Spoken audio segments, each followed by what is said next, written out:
Hey, welcome to another episode of GeekOutdoors.com. If you didn't already know, Microsoft has officially released the specs of the Xbox Scorpio. And man, this is a powerhouse. So just briefly, this has a really super powerful upgraded GPU that is a Polaris-based GPU, meaning it's very similar to the AMD RX 470, 480, but it also has some improvements as well. Secondly, the amount of total RAM has been increased to 12 gigs. So 8 gigs of that is dedicated to the GPU and then 4 gigs for the OS. And also the processing, it actually has an upgraded CPU. If I remember correctly, it's 8 cores and it actually is at 2.3 gigahertz and it can process 6 teraflops of data. Hard drive space, 1 terabyte. And also the bandwidth is 326 gigs. And at the same time, it also supports UHD as well for all the Blu-ray. It's got UHD support, 4K support, VR support. So bottom line, this thing is the most powerful console ever made, and it's really exciting, at least from the technical standpoint. A lot of developers are going to enjoy this new hardware. And, as we've talked about before, and as everybody knows, you can't compare spec for spec for a console versus a PC because the consoles, they're so optimized just for that. You actually get a lot more performance for the same hardware out of the console.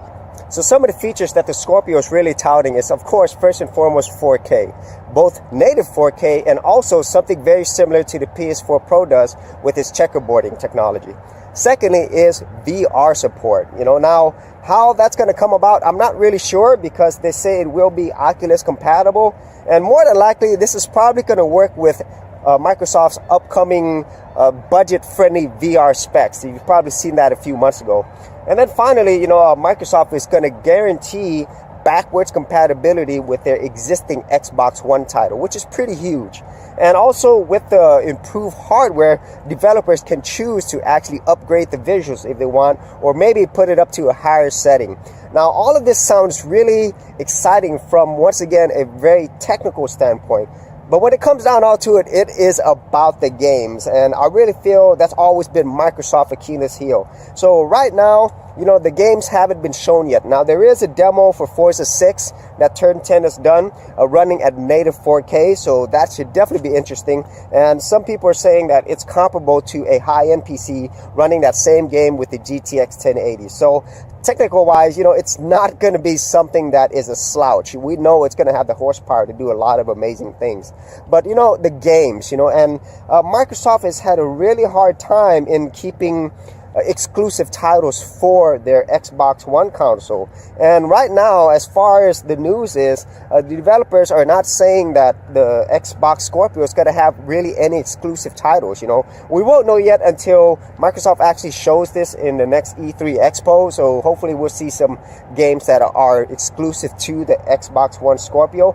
But if these games are going to be available, across all platforms, then it's really harder to justify getting the Xbox One Scorpio just for that system, because there's not really any exclusives. Even if, like, say, the PS4 Pro is slightly less powerful, and in some cases a lot less powerful, the difference isn't going to be like night and day, is what I'm saying, okay? And then you also got to contend with all the PCs out there.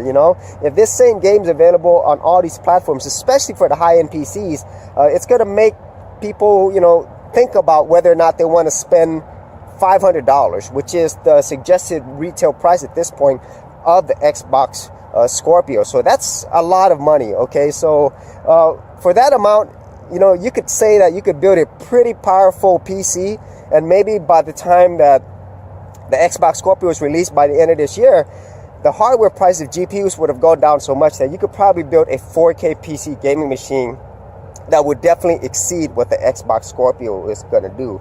So that is the main thing that that really concerns me with the Xbox Scorpio. It's not the hardware. I'm thinking the hardware is amazing, for a console. It really is. It's just a simple fact that you got to get really good games. And that's where Sony has just trounced Microsoft. I mean, they just have so many great games. And on top of it, they have a lot of exclusives, and obviously they have the market share as well.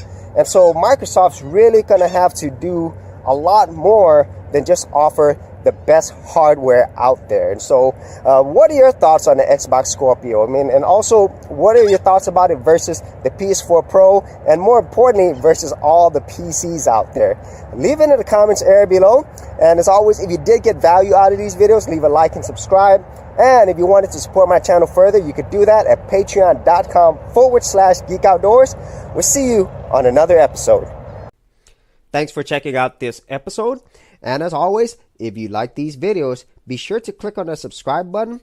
And for full written content, audio content, and additional geek stuff, head over to geekoutdoors.com. And I'll see you outdoors on the very next episode.